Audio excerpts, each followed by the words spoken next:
My name's Jeannie Lehman Lopez. I'm a parent. I have 3 children, 4th, 6th, and college. And I am an advocate for public schools. So you want my name? Mm-hmm. Okay, I'm Jeannie Lehman Lopez. I am a parent of 3 children. I have a daughter in college. I have 2 sons here in elementary school. One's starting middle school this year. I raised my daughter in another state for the most part. We moved here just several years ago, and I'm connected to this issue because I come from a state, Indiana, that has had vouchers since 2011, and in that time, I really saw how those impacted education, and it's just very scary to me to be here now and potentially having to go through that again. So that's me. Yeah, thank you. So, we're getting in this time where it's like back to school. Can you take us back to when your daughter was starting school? Because she's the oldest, right? She's the oldest. Yeah. What were your feelings around, okay, she's going to start kindergarten, I'm going to have a kid in school? Like, what was that like? So when she started kindergarten, we lived in Lafayette, Indiana, which is where I went to college. And I really didn't think anything of it. I just thought you go to the school in your neighborhood and you pick them up at the end of the day, or they take the bus. But we were too close for her to do that. But I didn't think anything of it. I was excited for her. I was happy that she was going to school and all that, but I didn't think much about it. Yeah, what was her school like? I've only driven through Indiana. Like, was it a more urban area or like cornfields? Like what? Lafayette is, it's West Lafayette. They're like little twin cities, small city, I would say. Purdue is located right across the river, which is where I went to school. So it's kind of, it's a small city between Chicago and Indianapolis. So not big, not major, but there are 2 different school districts there. So, Yeah, was it a smaller school? it was relatively small. I wouldn't say it's like some rural town or anything like that, but yeah, just a nice little elementary school, about maybe 10 blocks from our house. Mm-hmm. And what was the school like? Was it like an older school, newer school? I wouldn't say it was either. I was just kind of somewhere in the middle, just your standard, maybe it was built in the 80s or something, but it was fine. It was nice. Clean, facilities were nice, playground was cute, teachers were aplenty. So yeah. Yeah. And what was her experience like in the beginning? Did she come home and she was like, I love school? Or how did she react? She did like school. I will say, when we lived in Lafayette, she was undiagnosed as dyslexic, actually. So that was a little hard because I didn't know. I was kind of a young mom with her. I had her when I was 21, so there was a lot I didn't know. So she did enjoy school, but she was struggling a little bit, and we didn't know that until we moved to a different city, and then we got her diagnosed, and so yeah. So that's it was complicated. Yeah. When did y'all start figuring out that she needed additional help? Like, how did that happen? Honestly, we moved to Indianapolis when she was starting 6th grade, actually, and that's when we had some teachers telling us, like, hey, there might be something going on here. She's a very intelligent girl, and she's struggling here. And yeah, so that's when it was actually all that time we didn't get any help. We didn't know. But we were very happy when we moved there and got some help there. Was this like a different school district? Yeah, so okay. I got married when she was going into 6th grade. And so we just moved I didn't have any family or anything in Lafayette, so we decided to move to Indianapolis. It was just more suited to us.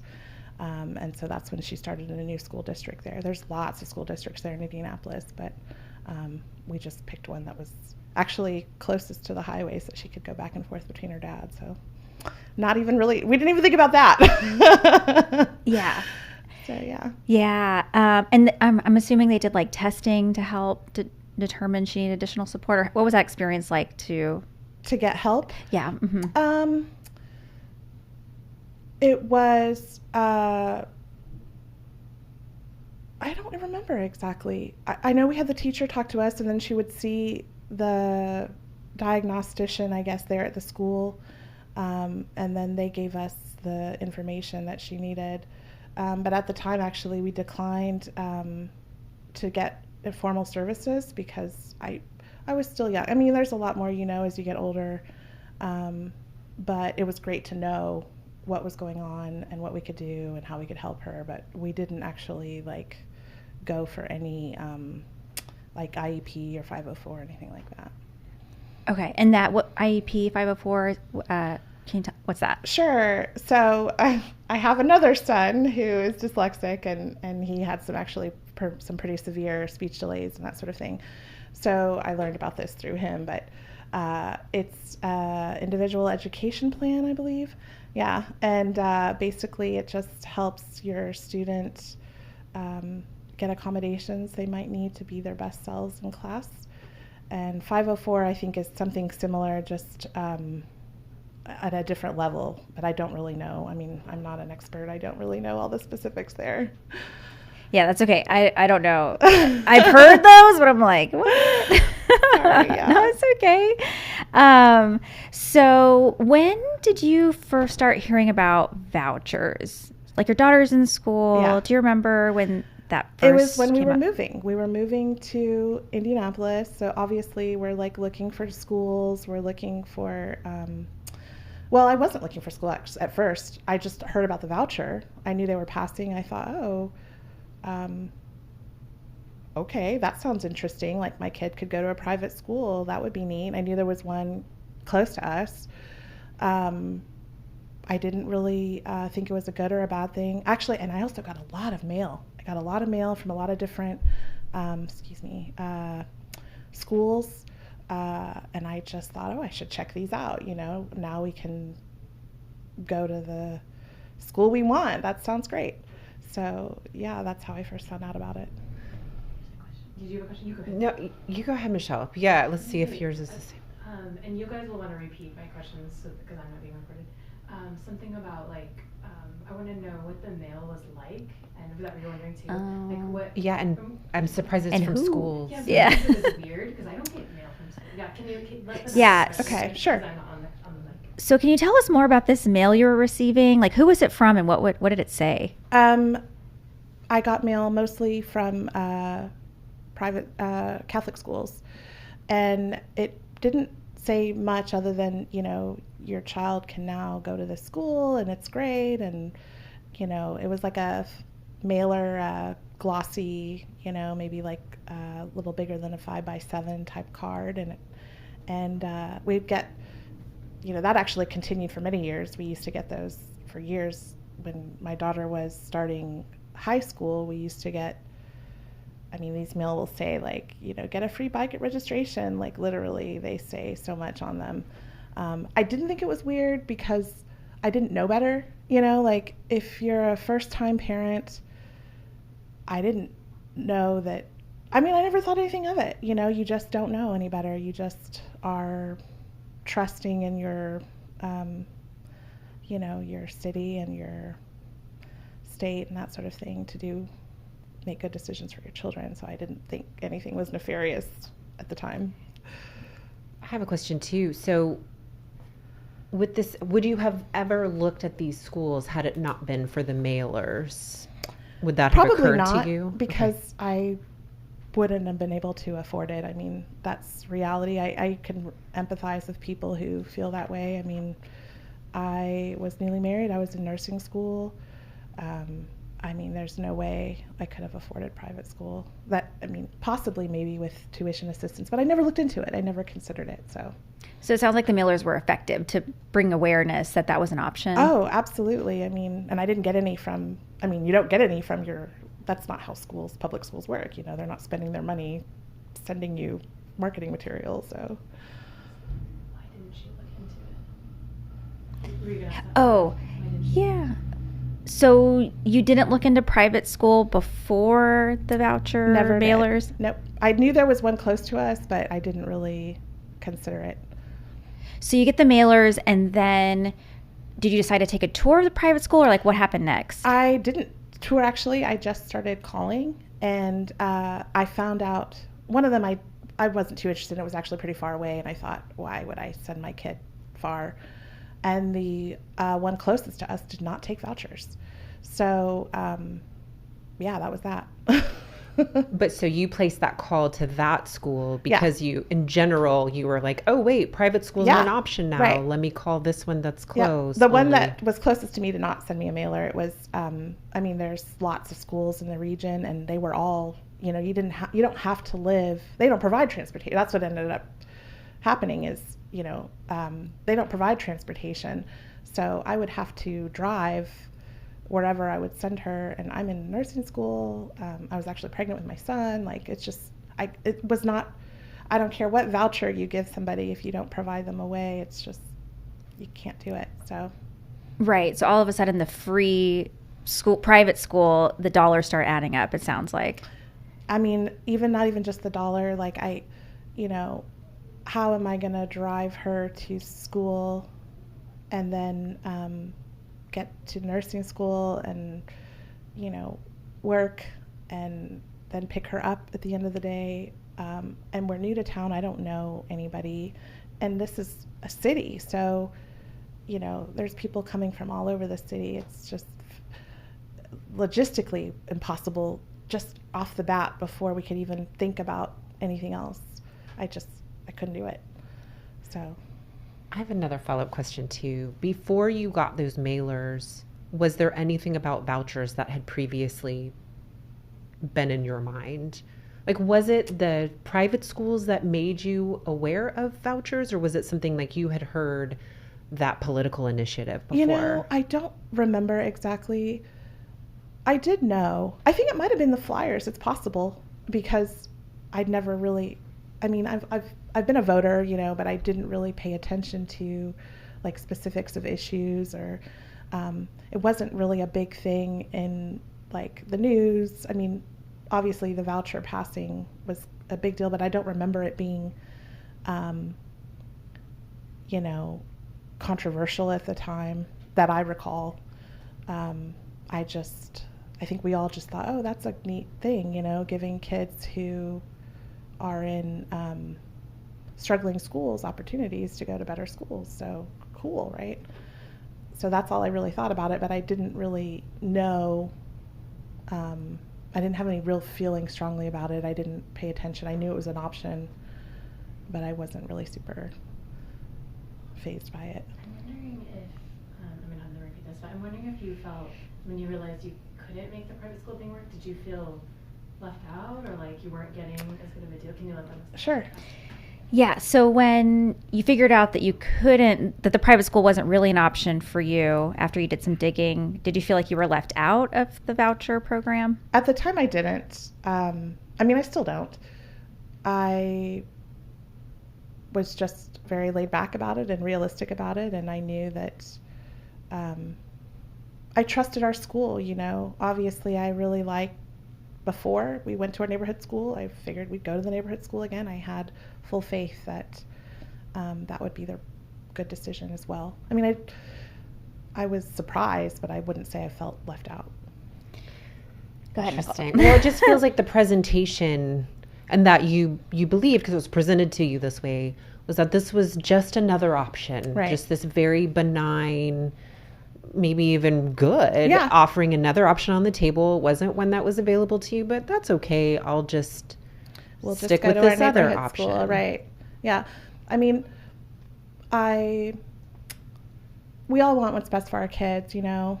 We all want our kids to go to the best schools and have the best futures and have the best jobs. And I'm not a product of private schooling, so I didn't have that like bias. I went to great public schools, and I mean, private school sounds great, you know, and it's cute to see them in their little uniforms and all that, but I wasn't like super disappointed when and I was also happy for anybody who would go. I just was very,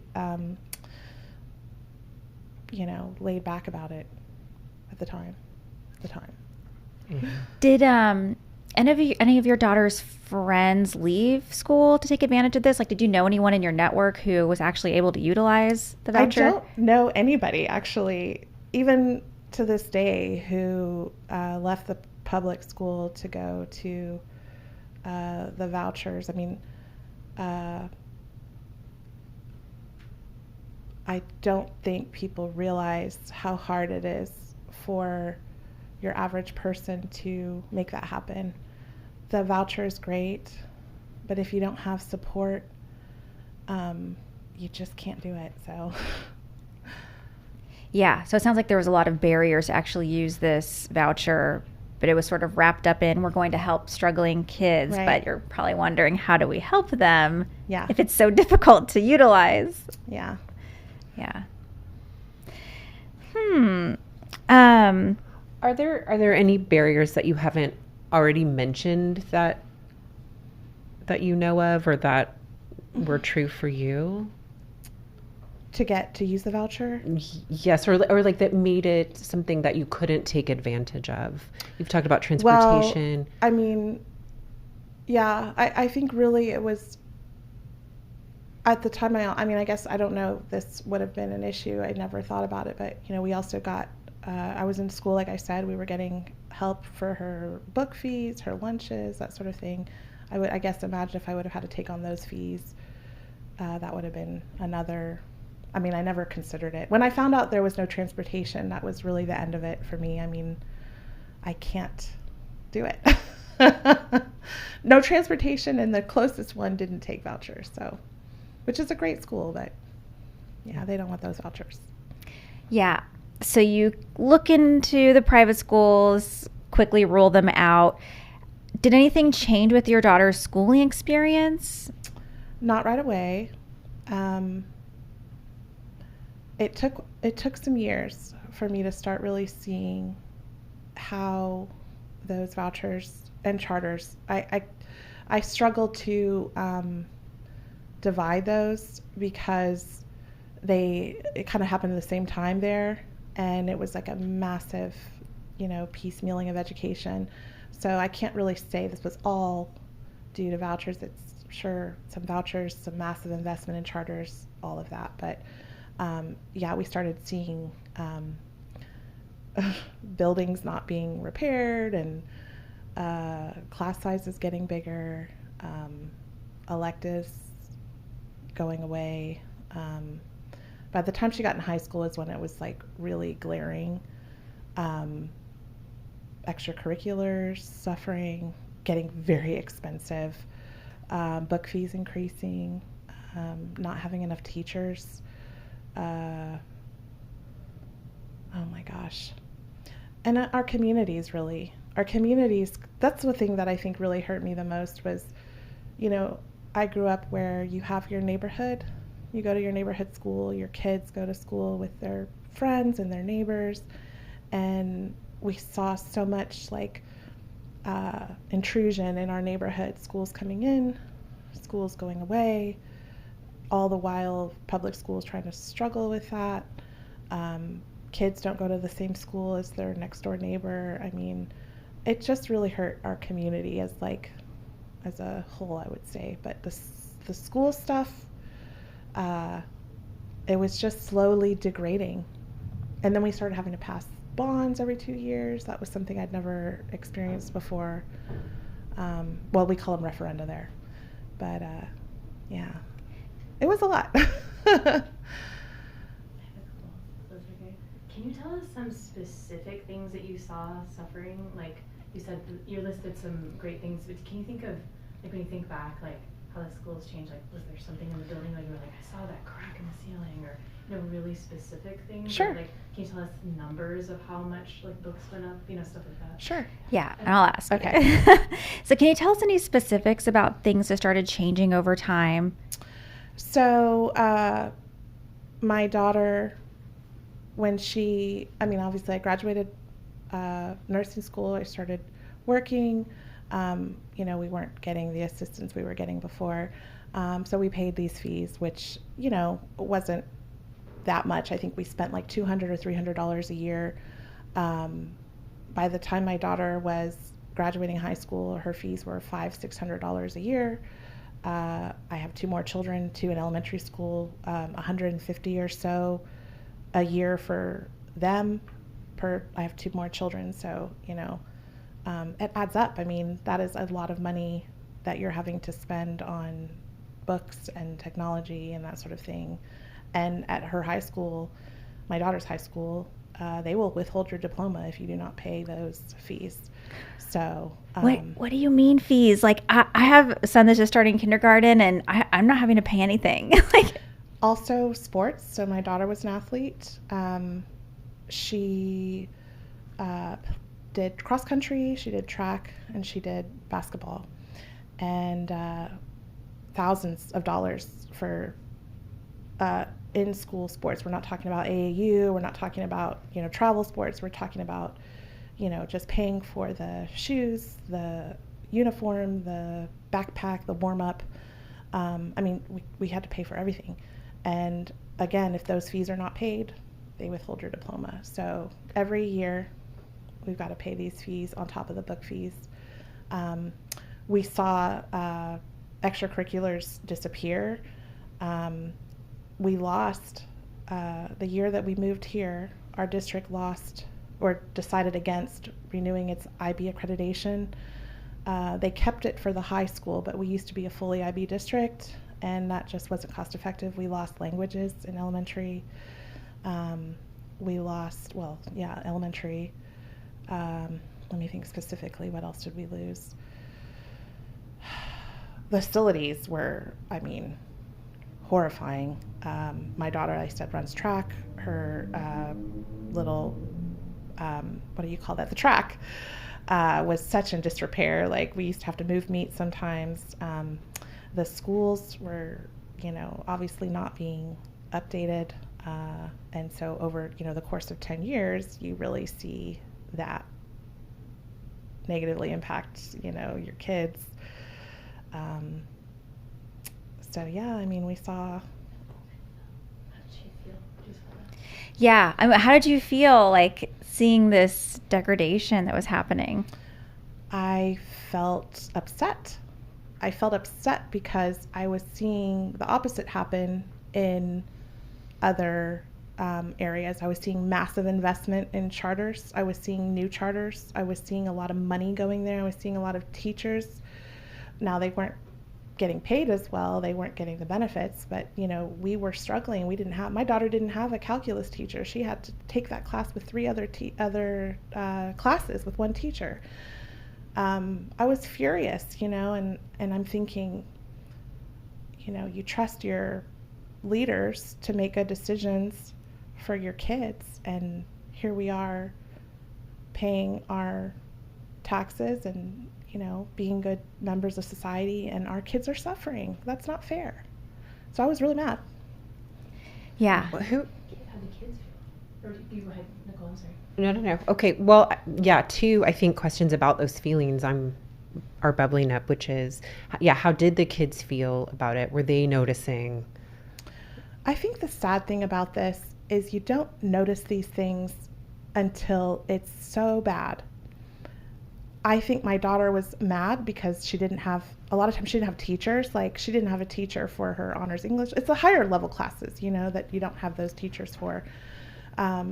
This was pre-pandemic. Of course, we're all dealing with this now, but this was pre-pandemic. So she, then she's got to go take a final, hasn't had a teacher all semester. That's not fair. Or she goes to her track meet, and they can't even use their first lane, and then you go to the district north of us, and they have a beautiful facility. Or you go to you see a charter school, they've got a brand new school. You've got I can't say that I recall the private schools. That's what I say. It's hard to divide that because it goes all at once. You have money that is supposed to go to your kid's school, and it's it's going three ways now. It just, you can't reconcile that.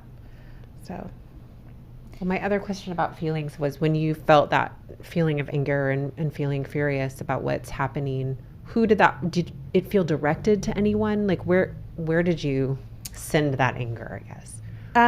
I got active in advocating for our public schools. I was really upset with our leaders because I do believe they knew better. I was upset with our state legislature. I was upset with our governor. They kept expanding. That's the thing. You know, when vouchers passed, it was supposed to be for kids that needed it. And every year that they made these changes, it expanded. And every year we are doing with a little bit less. And you don't see it. That's the thing that's so hard about it, because you think it's just a great opportunity for those who need it. And then 5, 6, 10 years down the road, you're like, what happened? What is this? This is devastating. So I do think they know what they're doing. I do think that it is intentional now. And I'm really upset. I think it's sad. People are putting friends and dollars and personal wants above what's best for all of the kids of your state. So. When you say they know what they're doing, like who's that they? I think our leaders, our legislature. Obviously I was there in Indiana at the time. I think it's very clear to see. Now, I can't speak to vouchers because obviously they don't test your kids. They don't have to follow any of those rules as far as like state testing or anything like that. But they've thoroughly tested, in the charter, and there's no improvement, So how can you continue to expand this program when there's no benefit to the kids? It's only hurting, and it hurts all of the kids. It's not even, of course, I'm a public school parent, but it hurts the charters too. The longer this goes, it hurts well, I don't know about the private schools because they have their own separate sources of funding, but all of the kids suffer. It's not just our public school kids that suffer. Everybody does. The money just can't go, as spread as thin as you want it to be. Do you remember what that experience was like when you started to pull the thread and realize that it was the leadership that was making these decisions?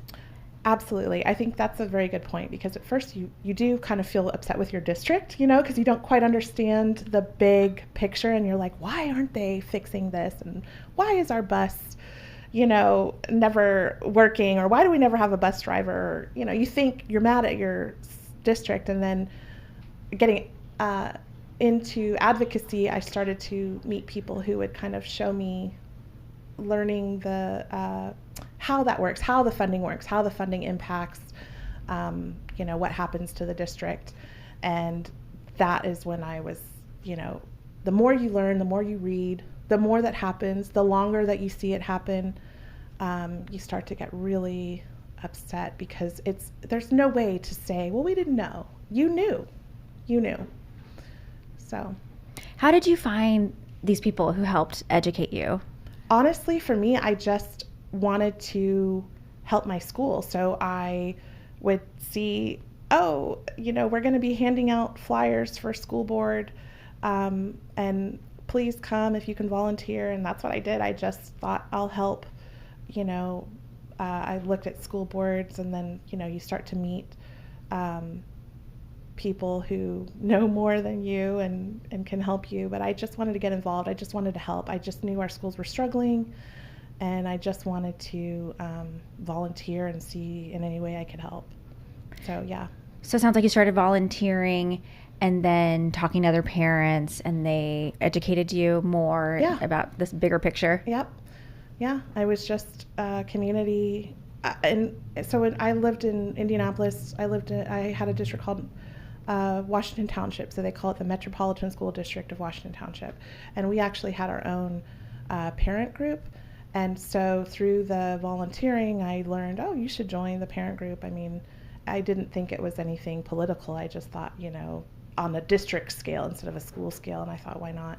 But yeah, that was where I really met a lot of people who, I'm grateful for that organization. I learned a whole lot. Was there ever like a moment where it just all clicked? You were like, I can't believe this is the thing that's actually happening underneath. I'm trying to think if there was a moment. I think it's a general, gradual progression of awareness. I don't think there was ever like this is horrible, It's more like, why is this happening? And then you investigate, and then you're like, oh. And then you see something else happening, or you hear about another law passing, or how they want to expand the vouchers, they want to increase the income limits, who is actually going to these schools. You start to learn that, and gradually you just start realizing what a scam it is, in my opinion. And so why do you think leaders are pushing vouchers? I think it benefits those who vote for them. I think in Indiana, there's no longer it was meant to benefit your minority inner city kids to get better education, and that's just not happening nowadays. The kids who are using the vouchers have never been to a public school. They are overwhelmingly above, the income guidelines for, the state. It doesn't help the kids. Our kids, the ones who are, supposedly supposed to be benefiting, have gotten worse. And I was lucky to be in a district that was able to kind of push off some of the other players that we really got. Like I said, I'm grateful for that parent group, because we were really able to organize and be active and protect our school board. And the district south of us, IPS, which is like the inner city district. I mean, they have lotteries for public schools now. You can't go to the school. There's no guarantee you can go to the school right across the street from you anymore. I mean, it's scary. So I think, just gradually I just started to realize like how horrible it is, and it's getting worse. It's still getting worse there. I really feel for them there. Yeah. So you mentioned that the leadership is responding to the voters. Like, who are these voters that like this program? I mean, I think the people who use it are the ones who are able to access it are the ones who are in favor of it.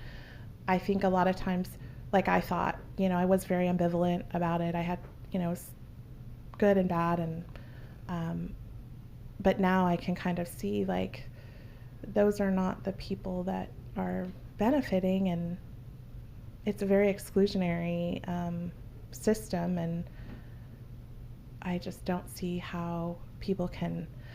I think the hard part is when you start talking about school funding.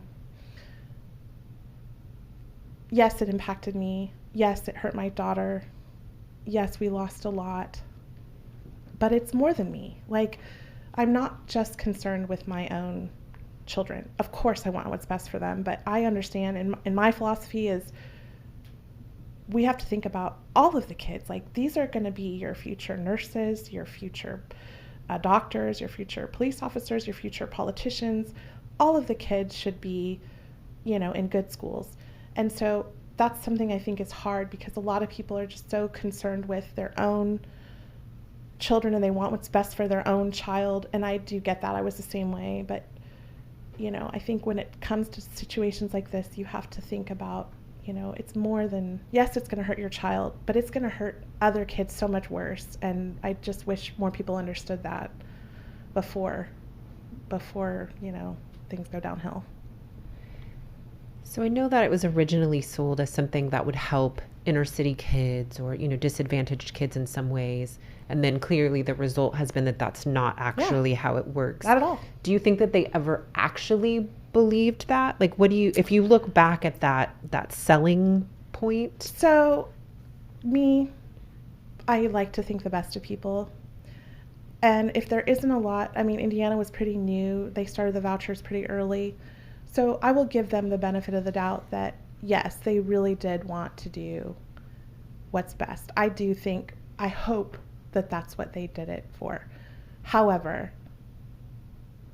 as the results, as the data as everything adds up, as you see how your kids that you were supposed to help are doing, and that's not happening, that's when I feel like you know better. Now you've made some money, you've helped your friends, you've hurt these, I mean, I know I sound a little strange, but these are your democratic cities, you know, these are your blue cities in this red state, and you hurt your education there, it weakens the whole area, you know, it destabilizes, people leave.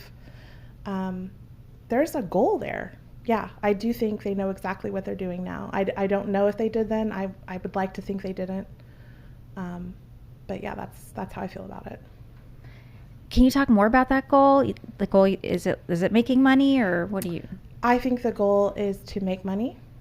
I think the goal is to privatize. So also shirking the responsibility of funding schools. And I think the goal is to weaken these very strong strongholds of democratic values there. Mm-hmm. I'm thinking ever take a really long question. I'll just ask it. Who's the they that we are talking about? Can we name it? Is it like rich white people, religious people? Yes. And I'll ask what you're Okay. thinking. Who do you think the they is? The they that's behind this? I think that's a complicated question. I think people do it for different reasons. I think, sure, there's a religious aspect to it who, there's people that want to see more religion in school. They don't want their children going to public. They think public schools are some like liberal, and that's not true. I've been, you know, when I lived in Lafayette, it's a much more conservative district. There's not a liberal bastion of, you know, it's your schools are reflections of your community. If you're in a conservative area, your school's going to be conservative. If you're in a liberal area, your school's going to be more liberal. So I don't know who the they is, because I think it depends on what there is to gain. But I definitely think, you know, depending on where you are, sure, you've got your people who want to benefit religiously. You've got your white people who don't want to send their kids to school with black kids, which it is very segregated there in Indianapolis now. You know, you've got your, you know, there's a lot.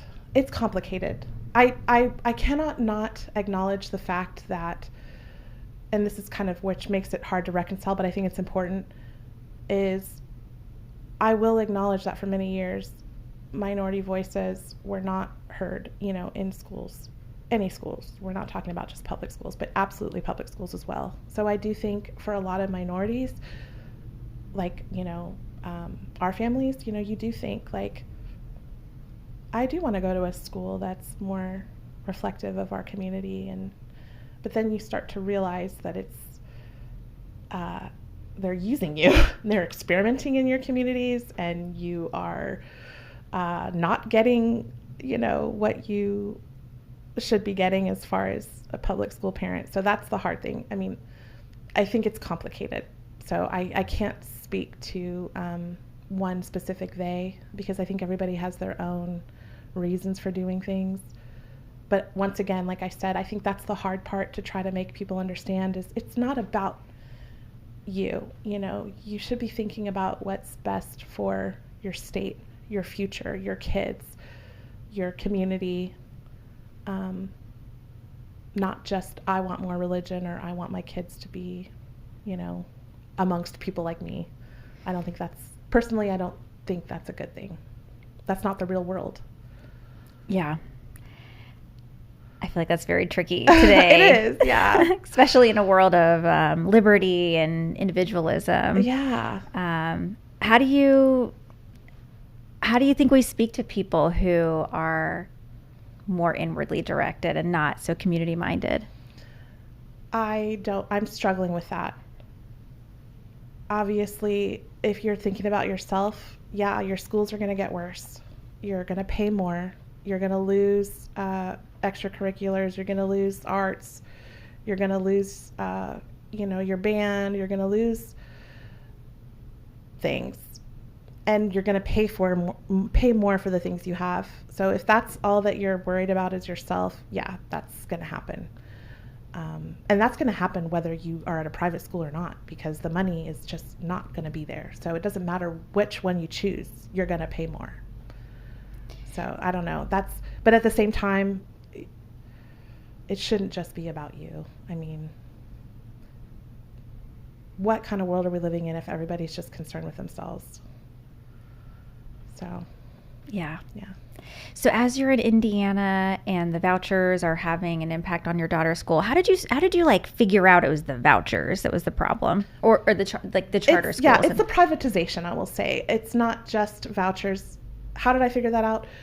Just because you realize how expensive it is to run all these school systems. You know, we have a property tax cap there in Indiana, so it's not like they're getting more money.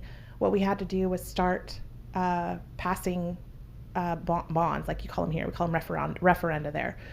So I'm realizing like every 2 years now, we have to pass another bond to fund our school, to fix our school, to,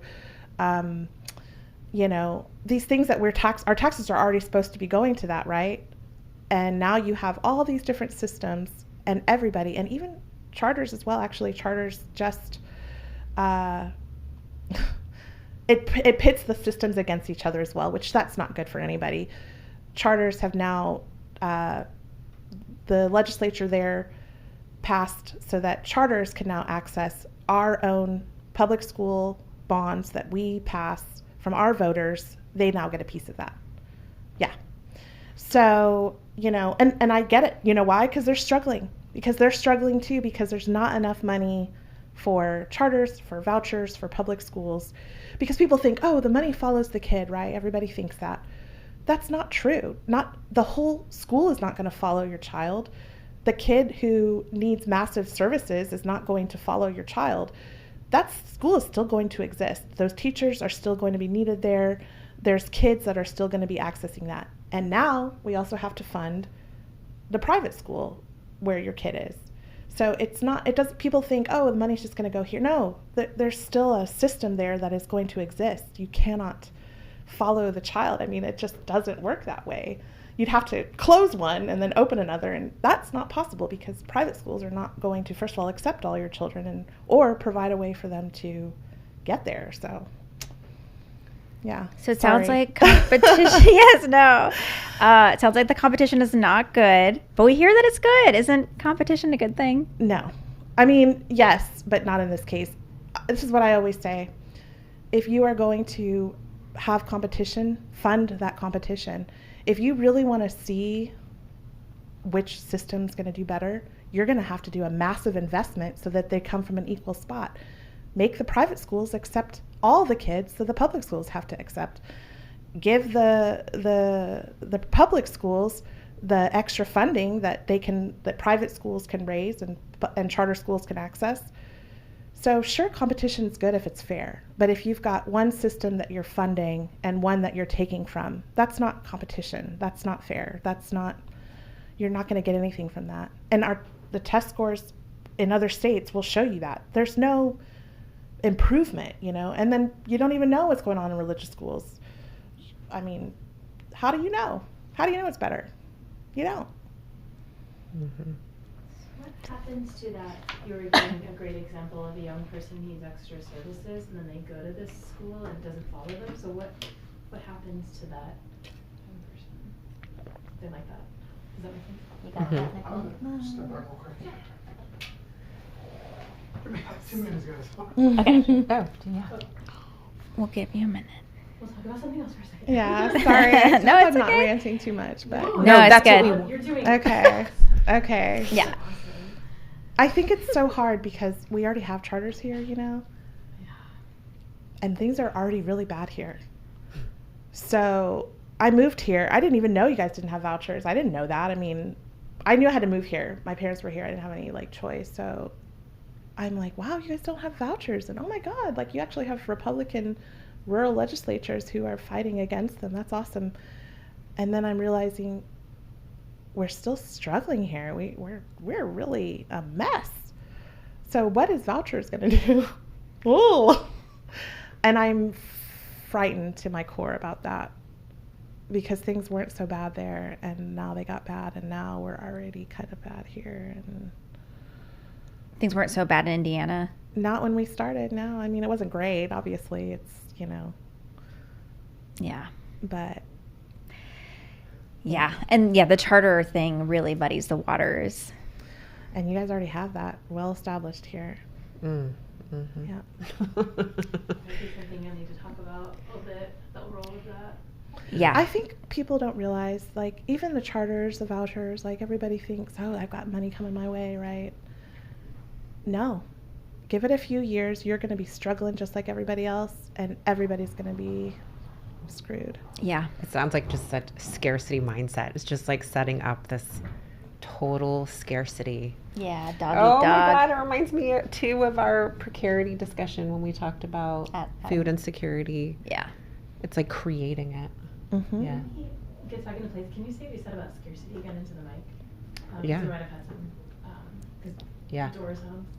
But Whenever she you're just ready. happened to say something amazing. Ah. You said it sounds like a scarcity. Well, yeah, all of this to me sounds like we're setting up this scarcity model. And that is what this creates, is just all of this competition for resources Mhm. from an already under-resourced system. System. It's wild. It's really devastating, and I do think it also fosters, like, this whole, I gotta get what's best for my kid too. Like, it used to be, you go to your school, you go to your neighborhood school, everybody goes there, right? And now it's like, well, I gotta do what's best for my kid, and I gotta drive, all the way across town to make sure my kid gets. And who can kind of blame them sometimes? Who can blame somebody when you see what's happening to the schools? I'll be honest, I have 2 young kids, right? I get emotional a little bit thinking about, like, what's that going to look like for my little one? Like, what is his school going to look like when he gets to high school? Like, is he going to have these services? Is he going to have a fun, and be prepared for the world and be prepared for college? And what is that going to look like? It's going to be a shell, because that's what it was for my daughter, and it's already bad here in Texas. So I get emotional thinking about that, because it was very traumatic to go through it. Well, can we also talk about that you are a middle-class family? Yeah. So I just can't even imagine what that's like for I'm lower not- income. Yeah, and I think, and I'm, I still have the resources to fight over, overcome a lot of these things. Like, even here, I have to choose. So I can only speak to Austin here. We got our own funding issues. Well, obviously, we're sending so much money out already. And people are already kind of, because of that, we already have that scarcity issue, I think, a lot in Austin ISD. And everybody's trying to go to certain schools, and which is the best school, and that's already a problem. I'm sorry, but that's already a problem. All of your schools are good. Your schools are reflective of the people that go there. If you go to your school, it's going to be a great school. If you go to the neighborhood school, it's going to be a great school. But the problem is, the more people leave, and the more people that have the privilege to leave, the ones that remain are stuck with it's just a different experience. It's not that full, experience that they deserve. So even for us, what is that going to look like for my little one? I don't know. Am I going to have to drive across town to get him to a good school? I sure hope not. I can't see us, doing a private education, because I just don't think we could, one, afford it, because at least here in Texas, it sounds like the voucher is not going to cover the cost of that. And 2, I have a life to leave. I have a daughter in college. How do you afford that? How do you, only the people who can really afford to grab the best are going to be the ones who can grab it. And Even with a voucher. even with the voucher, yeah. Oh, because all these people who think they're just going to be able to go, reality is going to hit you, but it will be too late. That's the hard thing. You don't realize it until it's gone. You don't realize what you've lost. And it's really disappointing. That's something that I found so interesting about your story when I first heard it, was that you were mentioning how an Indiana vouchers passed, and you were having to pay more for public school. Yeah. I was like, wait a minute. So not only is money going out to vouchers, you're having to open up your pocketbook Sure. for a public Yeah, for your public education. services, you're going to pay more. I mean, they cannot. Everybody says, "Oh, public school gets this," but you have to still. That's for your kids, like that's your extracurriculars for your kids. That's your classes for your kids. That's your AP classes for your kids, and when they don't have the money to do what they used to be able to do, you got to get it somewhere. Yeah. And it comes from us. Or they'll hold your diploma. That I think is, I hope they don't do that anymore, but maybe they do. But truly, like families that couldn't pay, was there like money that people raised to help cover that cost? Like, I mean, we had friends that went through that, and I wouldn't presume to ask, how they do it, but I'm sure it's a big struggle. And that's start having GoFundMe's. Like this is and that's another thing. So I can't speak to, but like I said earlier, you have these other. So public schools, we have to work within laws. You have to work within certain confines of things you can and can't do, and those are very lax and not, necessarily the case for your private schools. So when somebody offers you a bike at school registration, you're going to send your kid there. You're going to go register at that school. Your kid's going to start there. Maybe you'll learn, this is not a good place, and you'll take them out, but this money's gone. The funding has already been placed at that point, Public school can't do that. A public school, and why would they? Why should they be spending money on things like that?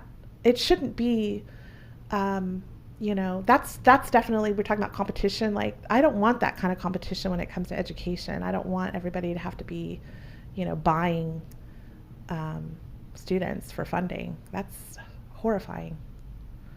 Yeah, like commodifying our kids, basically. Yeah.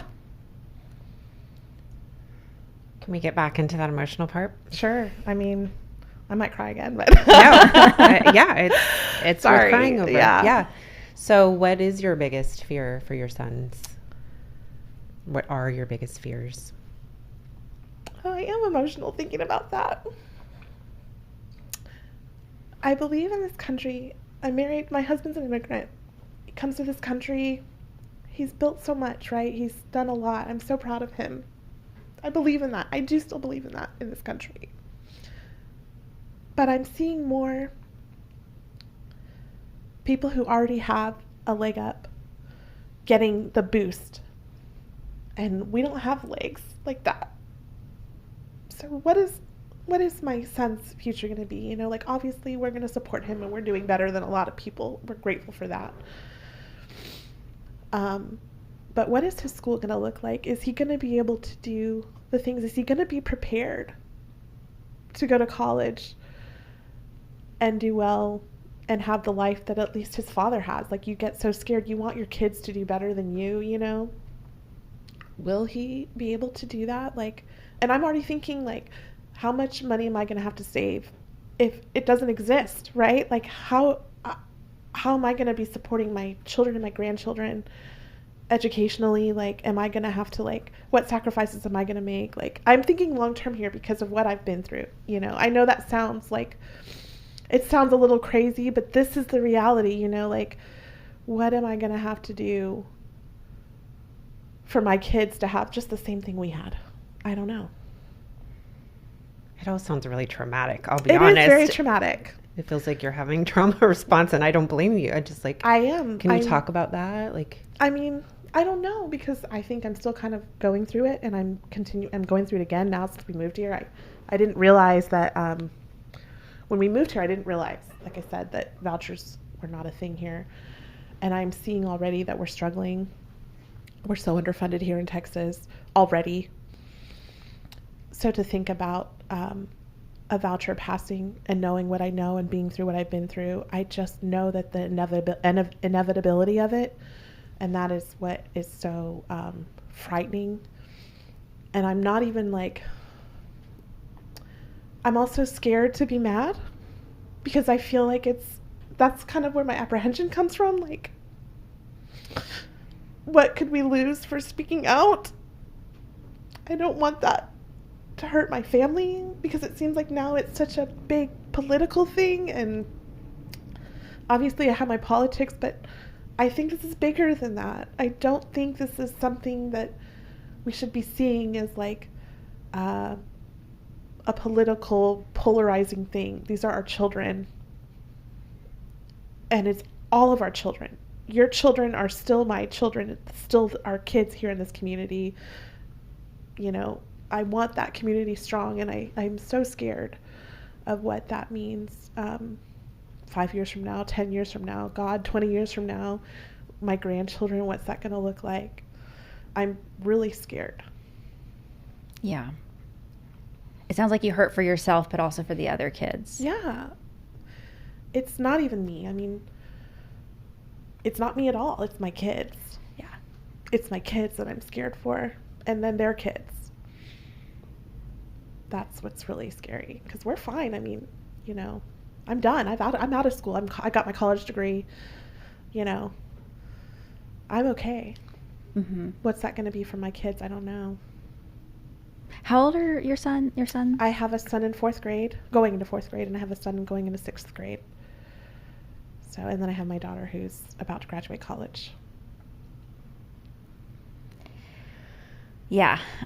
I think about this. I also have 2 young boys, a 2-year-old and a 5-year-old, and I look at how much college has doubled. You know, I went to a private school and I still paid a lot. I paid $25,000. Now it's $60,000. Oh, it's insane. What's it going to be when they're in school? But then I think if we start moving towards, you know, privatizing public education, what's coming down for them? How are you going to afford that? How's your average person going to afford that? You can't. And I'm all for, I don't believe college is for everybody. Obviously, I'm a huge, you know, proponent of doing what's best for you, and not everybody should go to that. But I don't believe that decision should be made for you. Why is it only certain people that have to go to technical college or don't get to go to college? Why is it only certain people that have that choice? I want the choice. I want that for my kids. I don't want it to be chosen for them. Mm-hmm. Can we do a little role play? Like, I wonder. Like, let's pretend that I'm a mom who lives in a really cruddy inner city school that is falling apart, and I'm hearing somebody telling me that vouchers could be passed, and I could finally get my kid out of that school and get them with a voucher or an ESA to some really amazing private school down the road. What would you say to me? I would say some of you might get that chance. And even if you get that chance, what that's going to look like in 5 years is going to be much different. Or not even 5, I'd say like 2 or 3 years. It's going to look much different than what it looks like. But most of you, how are you going to get there? How are you going to cover the extra costs? How are you going to, you know, do that when you have more kids, if you have any other kids? You know, what if something changes? Because it does. It changes once these things start, they change every couple of years and they get bigger. So what's that going to mean?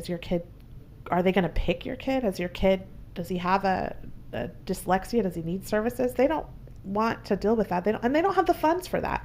So, you know, I'm not even going to demonize these private schools, you know, but good luck with that. You know, maybe you'll get lucky. And even if you get lucky, it's going to look much different a few years in than what it looks like right now. Yeah. So is there any hope that we can offer to that person, or how do we help their situation? I think that person is doing the best they can right now. I would say continue to be, to everybody, really, this is the hard part. It's complicated. It's really complicated. I've been learning about this stuff for 10 years now, and I'm still learning. but try to understand where that money comes from, what happens, how does that actually work in reality long term.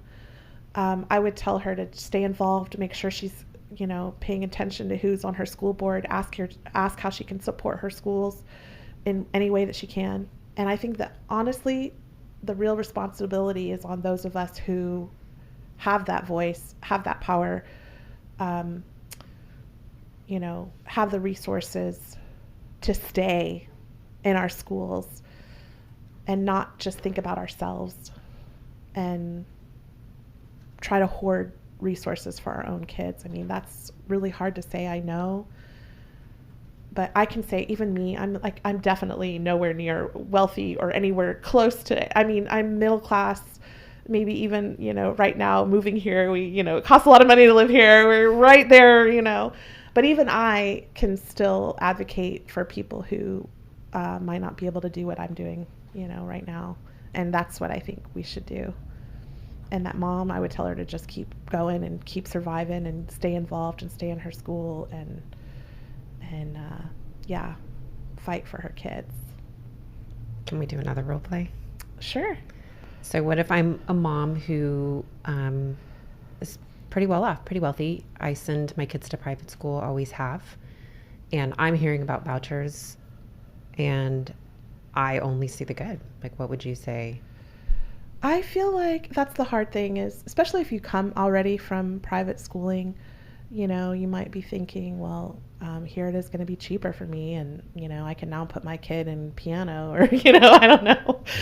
But what I would say is don't just think about yourself. Think about your community. Something else. I actually live in a neighborhood where a lot of people do choose private school. I have a lot of neighbors and I have so many different schools in our one neighborhood, and that's what's sad about, privatization of schools is, like I said, it hurts the community. And we're already kind of like that here in Texas. And I would say to her, is it really better? Because our kids are all the same age, and I wouldn't say that they're doing anything more extraordinary than my boys are who are in public school. Is it really better? Or is it just more exclusive? I don't think it's better. I firmly believe that it's not, it's just, if you take out all of the kids who are different from you, sure, it might look, a different way, but is that good? Is that better? It's not better. It's just homogenous, Mm-hmm. I'm curious about advocacy because you were mentioning that. My understanding is that you testified recently at the Texas legislature. Yeah. What made you show up that day? I want people to not be as apathetic as I was. And I want the legislature to know that I'm sure they have a lot of people telling them how wonderful these things are. And I want them to know, as somebody who's been through it, it's not, and you hold a responsibility to the state of Texas, to your kids here in this state, to do what's best for them, and this is not what's best. So I feel strongly about that, and I'm worried about my children's future. I'm worried about the future in general of our kids here, and I feel like they should know that. Yeah. Yeah. Can you tell us more about the testimony? Like, you were able to testify in person, right? Yes, I stayed. Yeah, they do it different here in Texas, don't they? I had to stay all day, all night, in order to speak and be heard. But yeah, I did, and I'm grateful. There are some. I'm lucky to live in Austin. I also feel a responsibility because I do live here to speak for people who maybe can't come here. So I did have some people help me a little bit as far as like where to go. It's overwhelming, right? It's so intimidating to think about, and even me, I'm still intimidated by it. But I feel like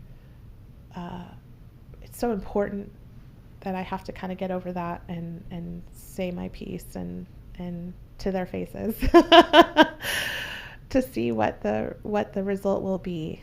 Yeah. So that was your first time testifying. Yes. Yeah. Ah, Yep. yeah. I never did it in Indiana either, actually. I was scared, but I feel like I'm still scared. I am scared, but I still feel like it's worth it. Yeah. What do you think that's about? Like that fear's about? I think when people want things, they'll go through any measure to get it. And I think I come from a family, we don't have a lot of power or money or resources, that sort of thing. So we have a lot to stand to lose. Like if I were to piss somebody off with what I'm doing right here, right now, what can they do to my family? My husband's an entrepreneur. What can they do to his business? What will the backlash be for my kids getting jobs in the future? Like it sounds scary, but I believe this to be, from what I've been through, it is that scary and it is that big and it does have those kind of repercussions. And I am a little afraid of that. But again, if I don't speak out, what are parents going to be like me 10 years from now? And it'll be too late because it's so hard to fix a system than to just try to, stop it before it gets there. So, yeah, I am scared. Yeah. I mean, we don't blame you.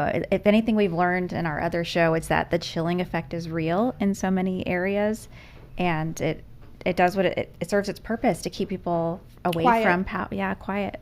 Yeah. That'd be great. I don't know if we have tissues, but we do. That doesn't Yeah. matter, either one. And we Toilet just have paper like or- 10 more minutes. Napkin. Oh, we're good. Yeah. Thank you. I know. Should we? I don't know if we want to. Never mind. I'll sidebar after. I do have realize. a little, she's walking on looking, but I have a napkin. Get some water.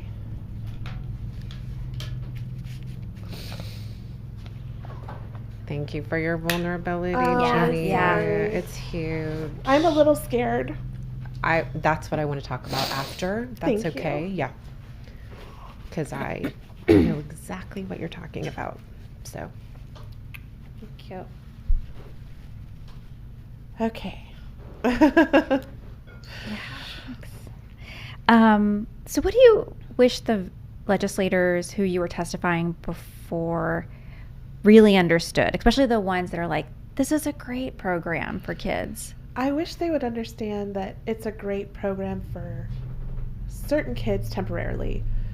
I wish they would understand that it's just, unless you're going to pour massive amounts of money into this, it's not great. It's only going to hurt your state. It's only going to hurt your kids. It's only going to hurt your grandkids. And why would you do that? Look long term. Look at who it really benefits and do what's best for everybody, not just, this small segment of families. So I know in your testimony you said that you went from, I actually wrote it down. It was great. A nonchalant public ed parent into a fierce public ed advocate. Have you been able to help other parents make that journey? I hope so. I mean, I think what I really like to do is just let people know what happened to me. I'm not an expert by any means. Like, I know a lot because I've been through a lot and I've read a lot and I've learned a lot. But I think when you see it, and I'm not even the most, I didn't go through it the worst, I was in an urban district, but there were people that went through it worse than I did. So I think just telling my story, I don't want people to have to go through what I went through. I don't want other families to have to go through that. I hope that, I've helped other families. I hope that my story can, do its little part to save public education here. But I can't say for sure. I mean, I'll just keep trying and hopefully more people will listen.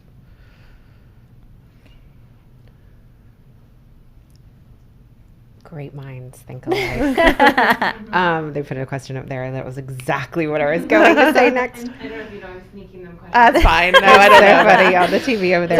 We got a message. Right. Yeah. That's exactly what I was thinking about. Will you walk us through that day at the Capitol? Sure. So, Tell us times and everything. oh my gosh. 9 a.m. What'd you have for breakfast? Yeah. You remember? Well, so first of all, yes, you know, to get there, I live on the south side, right? So I have to fight all that traffic. I have to drop off my kids first too. So that's the other thing. Like a lot of people, if you can go very, very early, sign up, you're first in line, right? I can't do that. I have like mom stuff to do, right?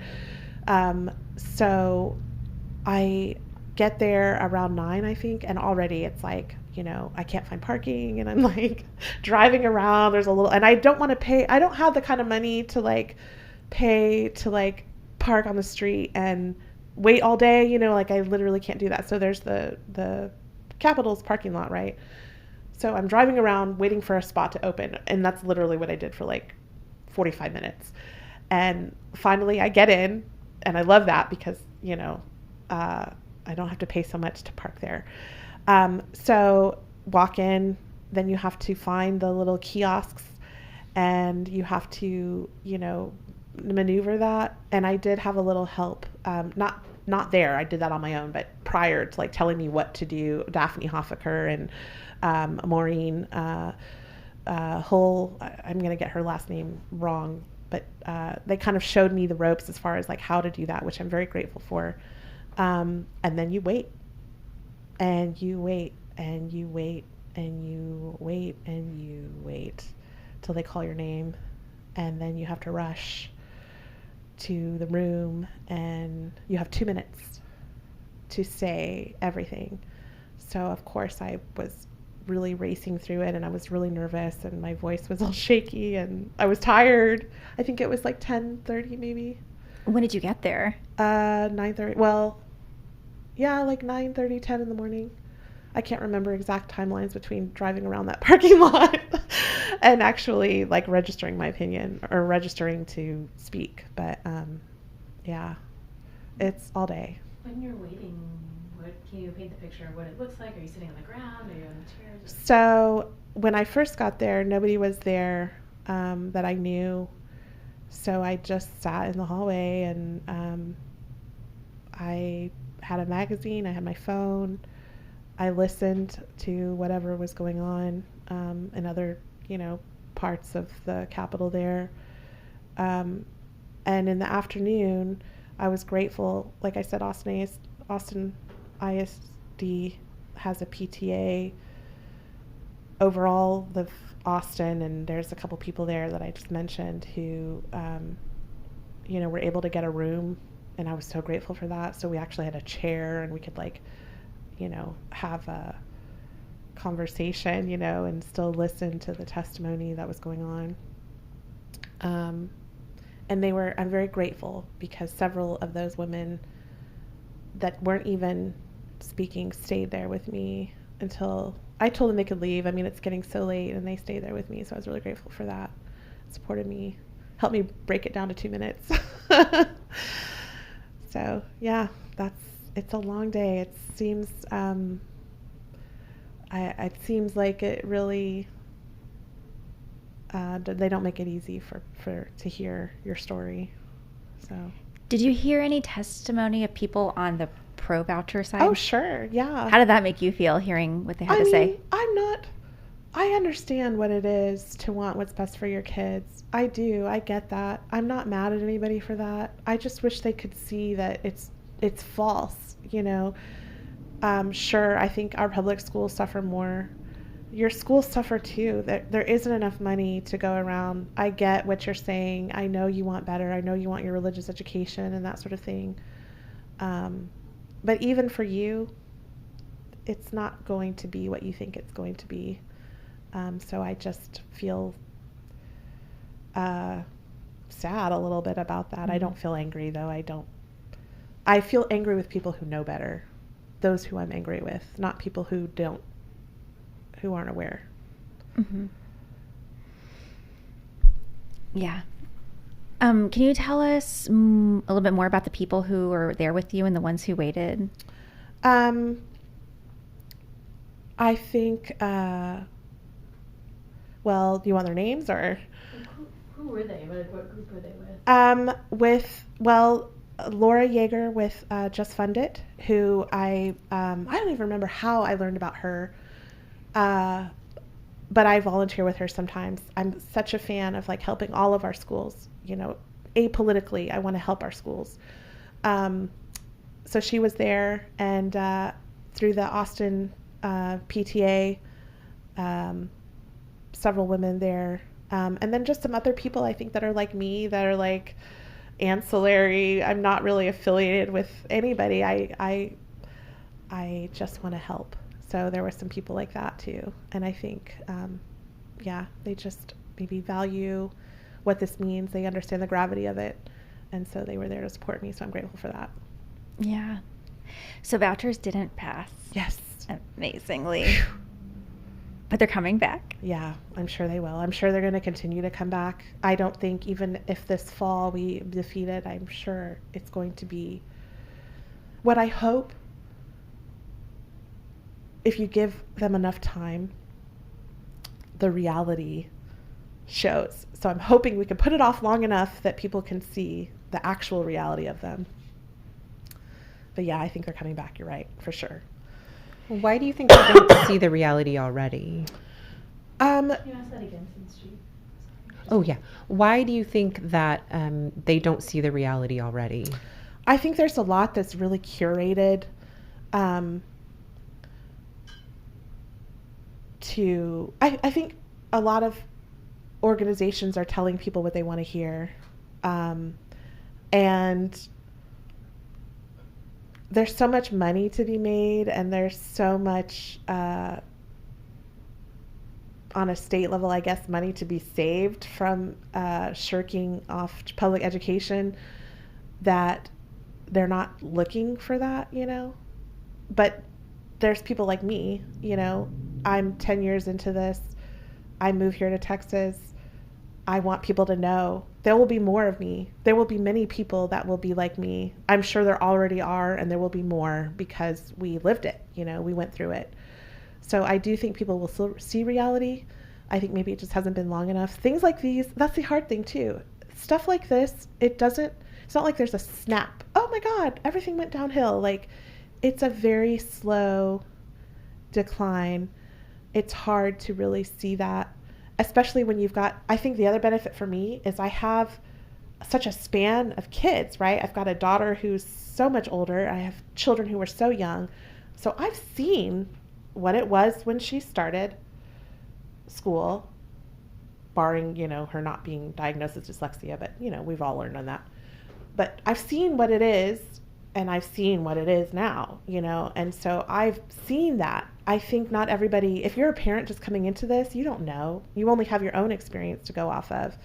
So I do think there's a lot of people that just don't really know, and they're mad, or they want better, but I think they just don't understand quite how to get that, and maybe they're thinking vouchers are the answer, but they're not. Neither are charters, sorry, but they're not either. Yeah, the thing I really like about your story, Jeannie, is I feel like you're the Cassandra of Greek mythology. Like, you've seen the future, and you're like, it's bad. Listen to me. I do. I really do hope people can see that, even if you're trying to hoard resources for yourself, it still won't be what you think it's going to be. It's not good for anyone. It's just, it just can't work unless you want to pour a lot of money in it, and I really doubt that's going to happen. And even then, you have everybody going off in their own little corners of the world, and then how are we going to function as a society? Like, that's the one great thing about education, is like it brings everybody together. I mean, I've lived in red states almost my whole life. I've had all different kinds of political views as peers, for my kids as well. And I think that's great, because we got to work together, right? We have goals we all want to accomplish. But if you start piecemealing off all these things and nobody's learning other people's perspective, and everybody's struggling and fighting for how is that good? How is that going to help your kids? Like, it's just not. It's going to be a very dysfunctional, ugly way to live. Mm-hmm. So if vouchers do pass, how do you think that'll make you feel?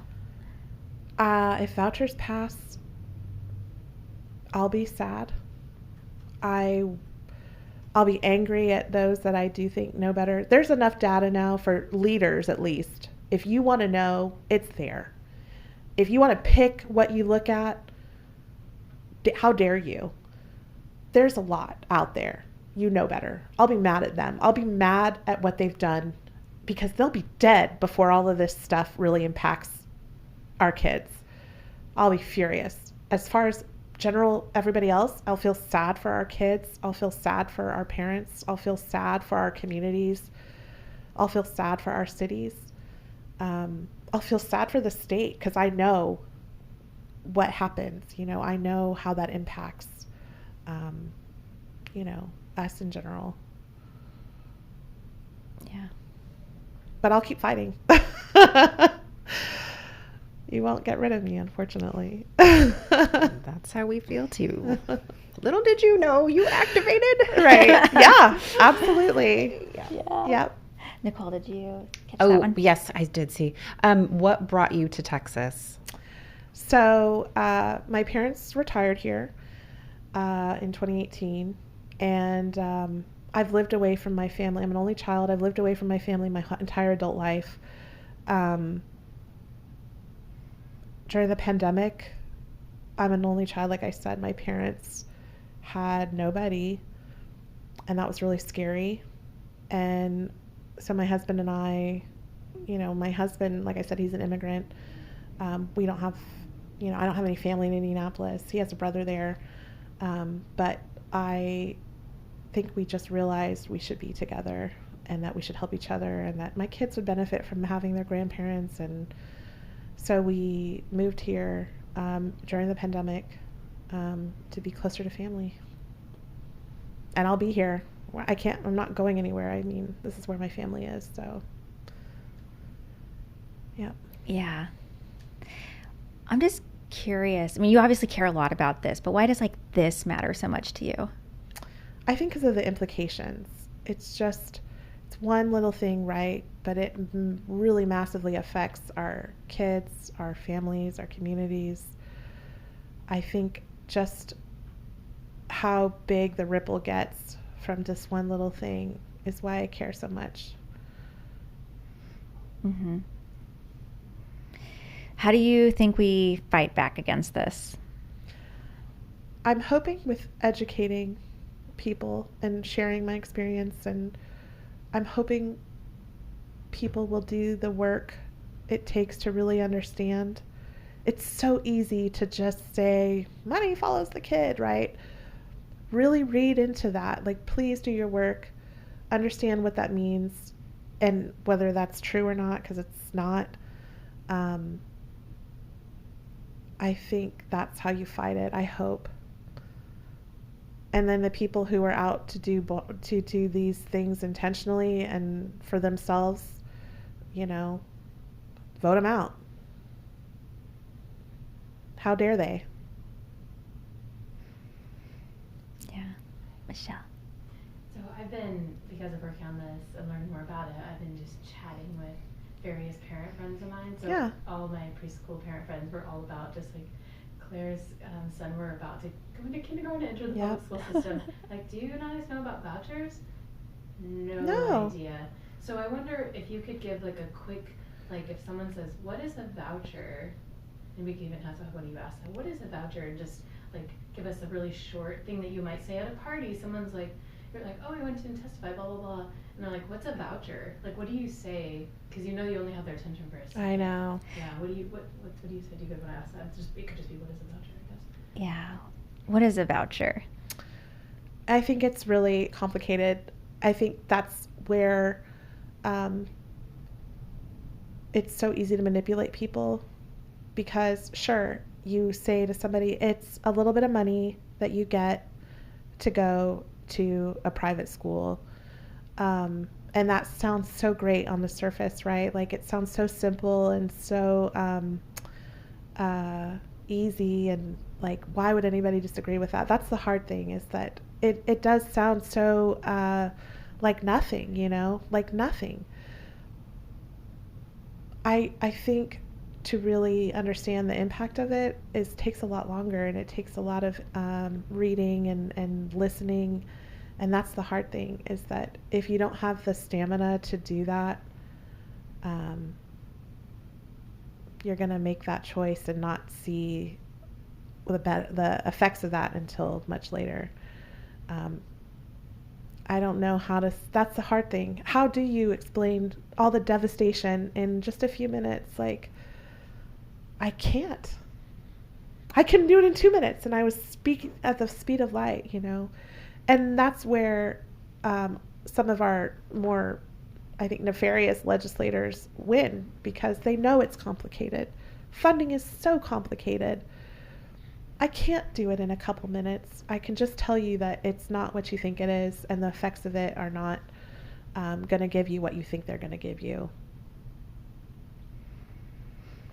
Yeah.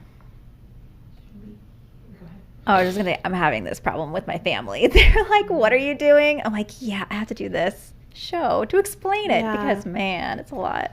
It is. It's really complicated. It's so many things that go into it. Yeah. Anything else? I know we're kind of winding down. Would this be a good time to have Ginny read her testimony? Or Oh, yeah. would you be open to that? Sure. Also, do you know if there's a recording of it somewhere? I don't know. I mean, I can ask Laura. yeah, I bet Laura would will probably know. Yeah. But I will say, I was so nervous, and I was reading at the speed of light. I don't know. I mean, you can use it, obviously, see. but it's public. Will you read it to us the way you wish you could have read it without? I'll try. Yeah, or however you want to read it. Yeah. Yeah, and put your mind in that place where you were trying to convince those people that could actually make a difference. Okay, sure. I have it here. Okay. So, here's my testimony. My name is Jeannie Lehman Lopez, and I'm giving my testimony today against this bill, HB 4340. I moved to Texas from a state with longstanding school choice in Indiana, and I'd like to share with you all my experience. I have 3 kids ranging in age from 8 to 23. Safe to say I have had kids in school a long time. Vouchers began in Indiana in 2011, and we left for Austin in 2020. When vouchers passed, my daughter was headed to 6th grade, and it sounded awesome to be able to have more options. I was a nurse in school at the time and learned quickly that I would have to provide transportation if we chose a private school, which I couldn't manage. And the closest private school in our area did not accept vouchers, so turns out I didn't have a choice. In the next 6 years, what we went through turned me from a nonchalant public ed parent into a fierce public ed advocate. I realized within a few years that there was no healthy competition, but more like a shell game of education dollars. 3 separate school systems, public, charter, vouchers, funded on the same dollars that previously supported only public schools. Prior to vouchers, I never recall our district having to pass referenda, we call them bonds here in Texas, yet since 2016 we voted on referenda every 2 years to patch funding holes. Private and charter can access private funds to fill holes that traditional public schools can't get, although this year I'm hearing the charter schools in Indiana have been lobbying to allow sharing of referenda dollars meant for the public school districts, because they are also now coming up so short, and that passed. As I said, it took a few years to really start seeing the effects, but they were prominent by the time we left. For example, our district had an IB program for all grade levels when we started, which was abandoned at all but the high school by the time we left due to cost. Elementary schools lost foreign language, as well as almost no days of art and music. Class sizes ballooned and staff dwindled, similar to what most schools are facing now, but this was long before the pandemic. Facilities went without repairs, extracurriculars started disappearing, while the cost for the ones that remained went through the roof. I spent thousands of dollars a year on public school activities. By then, my older son was in elementary school, and his book fees were around $150 a year. My daughter's high school book fees varied from around $500 to almost $700 one year. My daughter had no teacher at all for half the year in her Spanish class, and was part of 3 combined classes for calculus. Imagine learning calculus with little to no personal support. The last thing I want to mention is that the voucher program that passed in 2011 is completely different now. Income limits are well into the 6 figures, and other stipulations that originally existed are gone. I am so worried that I am now going to have to go through all of this again with my son's schools. Please consider how this bill and others like it will negatively impact Texas families like mine, and beyond that, the future of our state. Thank you.